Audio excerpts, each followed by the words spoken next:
Looking to the northeast across the Bear Creek Valley, you see the old Western Cascades formed by volcanoes some 45 million years ago. If you look across the valley, about halfway down the slope of the Western Cascades, you see a layer of rock cliffs. That's the Payne Cliff Formation.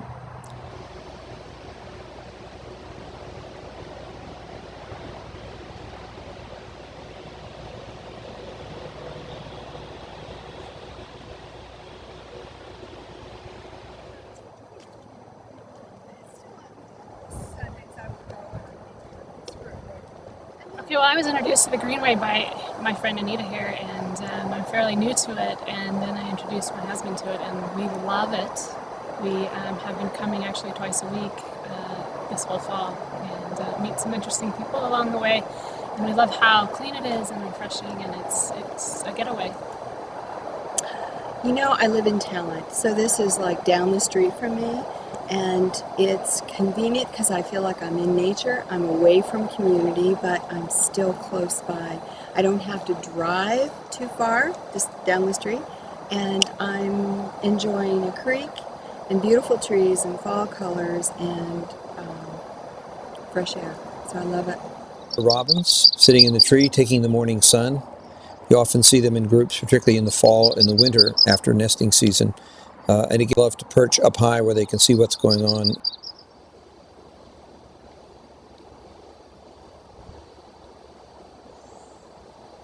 Here's a wetland or a marsh. There's several along the Greenway Trail. This one's full of cattails. Cattail is that fuzzy brown mass. That's the female flower.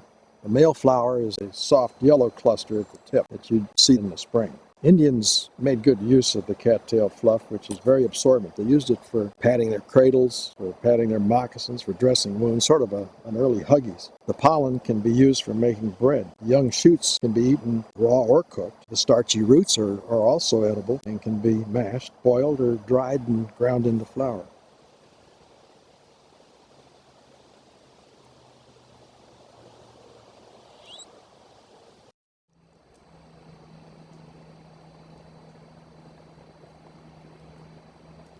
I use the Greenway for almost daily training for marathons and triathlons, and sometimes just commuting to and from Medford. And it's a great all-purpose training and traffic area.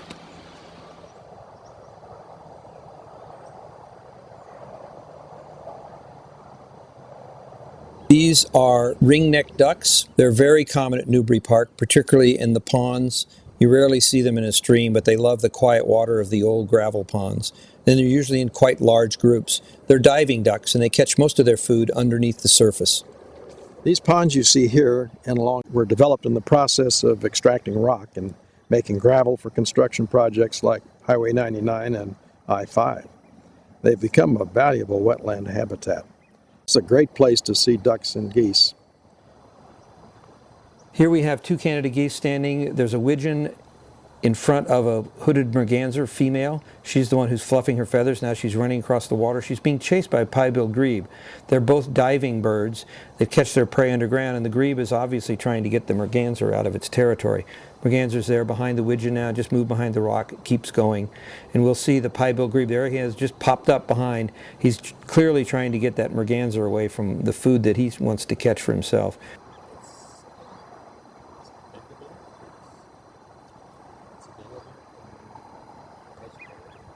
It's convenient, it's very convenient, and it's very beautiful. And the wildlife is exceptional. You know, and we picnic, and it's very nice, even when it's cold and rainy. It's very nice.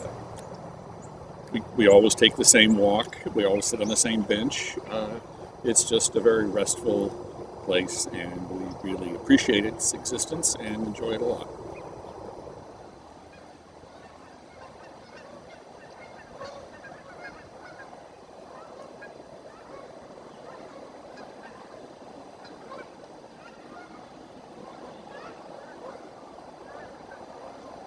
As you approach the bridge from Lynn Newbry Park, just before you cross the creek, if you look to the left, you'll see a pear orchard.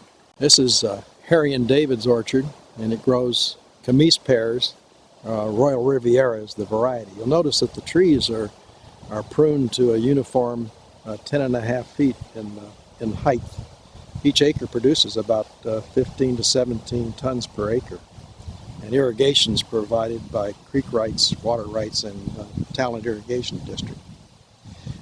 You'll also notice on the ground there's some orchard heaters known as return stacks there to protect the orchard in the event of a frost. Off in the distance, above the tops of the pear trees, you see a windbreak of poplars. Every few years, Bear Creek floods, mostly during December and January. Usually we have a good snowpack in the mountains, and it rains and warms up, and a combination of snow melt and rain overwhelms the drainage system. Big floods in 1955, 64, 74, most recently in 1997. That's the flood that took out the old boxcar bridge that was here and floated sections of the trail right off the path. FEMA replaced the old bridge with this precast one we see now today. This one's longer, more substantial, got higher and heavier abutments, so it should survive in the future. Looking upstream, you'll see a rocky area, a shallow area in the creek. That used to be an old ford that was used before there was a bridge at this site.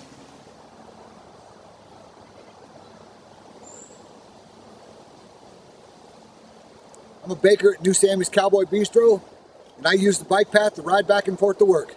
Beautiful summer day, good exercise. Here's a merlin, which is a small falcon that comes into the valley in the winter. It breeds in eastern Oregon, but it comes here for the milder winters and is a common hunter found along the Greenway. It'll catch small birds and small mammals.